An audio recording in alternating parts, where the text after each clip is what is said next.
The Miami Grand Prix was a huge endeavor for the Miami Dolphins, but it will make them money in the first year. Tom Garfinkel projected the Dolphins to earn a profit on the Miami Gardens event a few months ago, but expenditures were so high that they surpassed the money the club will bring in, according to the CEO. "We will not," Garfinkel stated emphatically. "Ask me after the second year. Want to know more about it? Well, in this video, we will be talking about no profit in Miami GP for F1. Before entering into the video, make sure to like, share and subscribe to this channel for more amazing content like that. With that said, let's get straight into the video, guys.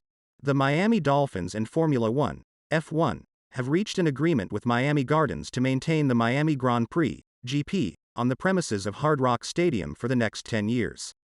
The Dolphins have spent the previous 9 months changing the car parks into racetracks, installing temporary bleachers, and constructing a stable paddock area for garages, with around 300–1,000 personnel on site every day, according to Garfinkel. Everything saves the paddock and, of course, the new asphalt will be removed after the race on Sunday, according to a team spokeswoman. These investments converted the event into a long-term investment for Miami's NFL team. Tom Garfinkel, the event's top executive, confesses that the first Miami GP, despite its popularity and celebrity-fueled atmosphere, lost money. Even while he doesn't regret investing a lot of money to put the new road event on the map, he claims the losses were more than expected. According to Sky Deutschland, Garfinkel, who is also the CEO of the Miami Dolphins and the Hard Rock Arena, "If you'd asked me 6 months ago, I would have anticipated the event to earn money given how income has been moving. However, if you look at our costs, we won't earn that much money this year." He acknowledges that it is a setback, but assures that it will not jeopardize Miami's new 10-year spot on the Formula One calendar. The Miami Grand Prix limited capacity to around 85,000 people each day this year. The Dolphins want to expand capacity in the next years, according to Garfinkel. "If you had asked me 6 months ago where the revenues were going, I would have told you we were going to earn money," Garfinkel said. "We're not going to earn money this year, based on our projected costs. It was crucial for us to put on a fantastic occasion. The costs greatly outstripped projections. We attempted to do everything first class to be true to the spirit of Formula One and the type of event we wanted to put on. With elevated luxury available tickets at locations like the Paddock Club or the Hard Rock sponsored beach party, and pavilion tickets designed to allow all spectators to roam through a fielder area evocative of a party they would see in the Miami Design District or Wynwood neighborhoods, fan feedback has been overwhelmingly positive." Garfinkel claimed he had FIFA personnel tour the campus as he seeks to promote Hard Rock Stadium as a venue for the 2026 World Cup, with the possibility of developing a carnival-like infrastructure. However, drivers spent Friday and Saturday criticizing the circuit, particularly how slick it is, making passing impossible, and how tight the chicane at turns 14 and 15 is. Garfinkel stated that he is open to criticism and that the schedule for 2023 might be changed. "To put it another way, it was a necessary evil. That's a hard aspect because we had to really slow people down since we didn't have adequate runoff room," he explained. "We're examining the surface itself. We want to make absolutely sure we get it correct because there won't be as much overtaking if they can't go beyond the racing line, which isn't ideal. If necessary, we'll make whatever alterations are obligated to produce the track as good as possible."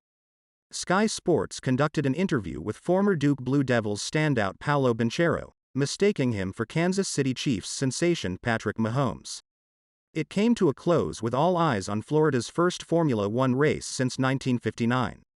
For the hardcore racing fans crowded into the Miami Autodrome, the Miami GP produced a Kentucky Derby-like, celebrity-laden show and a strong watching experience. The infield party areas had mostly emptied out by the moment the first round began, with people lining fences and filling bleachers to watch vehicles speed by at 200 mph. Take a peek at the sponsor posters posted outside each garage.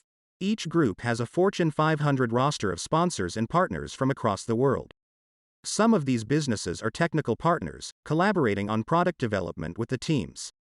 Some are only there for brand awareness and promotion. Everyone is there to earn cash. All of this drives many of the most ardent admirers insane. They gripe in online comment sections and on social networks about how money has robbed sports of their purity. Sport is a $600 billion worldwide industry, and they are correct. And still expanding. Wait till your old mater's nil, name, imaging, licensing, obsession hits a fever pitch during college football season.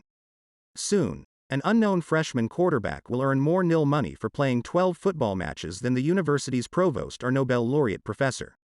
Sport has always reflected the culture. Today's meditation highlights the widening gap between the haves and have-nots, which does not always imply affluent and impoverished people. A middle-class family of 4 would have spent about $5,000 simply to attend the 3-day Formula One race in Miami Gardens, not including parking, meal, drink, or souvenirs. That's a high starting position for any athletic event, and F1 just gets better from there. The costs of an F1 experience aren't even listed on the website. You may register for a bundle on the F1 website and receive further information. It appears to be a wonderful approach to gather your information and, eventually, sell you an $8,500 per person ticket. Maybe you'd like to join the Romain Grosjean guided tour? That was a possibility in Miami, and we're going to presume it was a little more expensive. Developing relationships opportunities, social and networking spaces, unrivaled access to venues and assets, and so on are all promised on the F1 website. This is the business of F1 and all other sports, from the Olympics to the World Cup of Soccer to the NFL, and so on. It's why ABC chose to show the Miami F1 race rather than the NBA playoff game on its ESPN cable channel. It's why there's a 90-minute pre-race spectacle. F1 is now riding a big wave. The sport has never been more famous, owing in great portion to Drive to Survive. However, caution is required. A 23-race program veers dangerously close to being too much of a positive thing. More races risk diluting the value of each Formula One Grand Prix, depleting team members and crews, and competing only for the sake of collecting yet another large promoter's fee. F1's NASCAR would be its undoing. Oversaturation, a howdy-doody pre-race show, and a Buffalo Bob broadcast crew, as well as attempting to regulate what drivers think and do, are no longer viable options. Those who argue that sportsmen should not be politically engaged of any kind just do not realize that athletes are always interested in politics.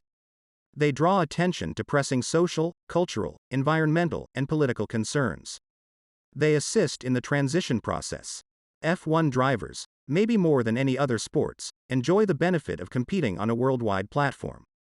Indeed, these forces contribute to keeping the crusades for causes other than money and profit in check. Professional sports, such as Formula One, promote them as megachurches of extravagance. They promote plenty and consumerism religion. They pass the collection box around, and with a big enough gift, they may give the racing worshipper access and an opportunity to breathe the incense of victory, take a blessing selfie, and publish how they saw God's face. He was dressed in Nomex with our emblem on it. The Formula One Miami Grand Prix represents the sport's future. A combination of entertainment and large-scale corporate activities, all centered around motor racing.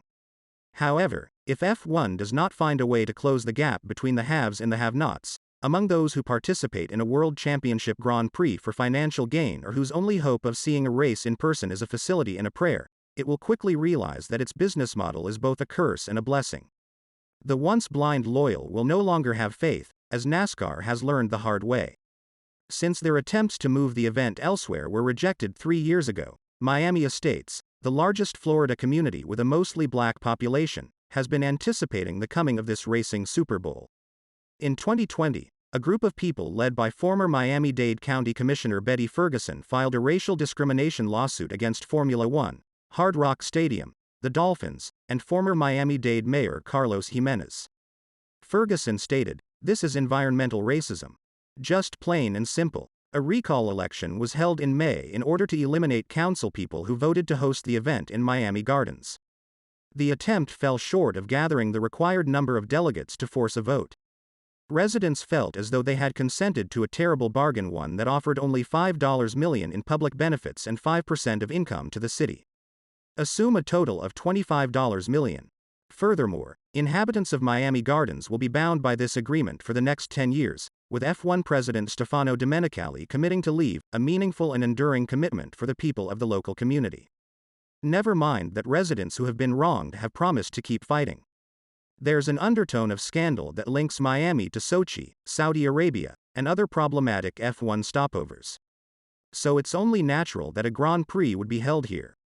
Hamilton's neon fantasy has evolved into more than a boisterous carnival for serious Formula One fans. It's a proper welcome home. So, what are your thoughts regarding this video? Do let us know in the comments below. If you love watching this video, then smash the like button below, and don't forget to turn on the post notifications for the latest uploads on this channel. This is all about today's video. We will see you in the next video.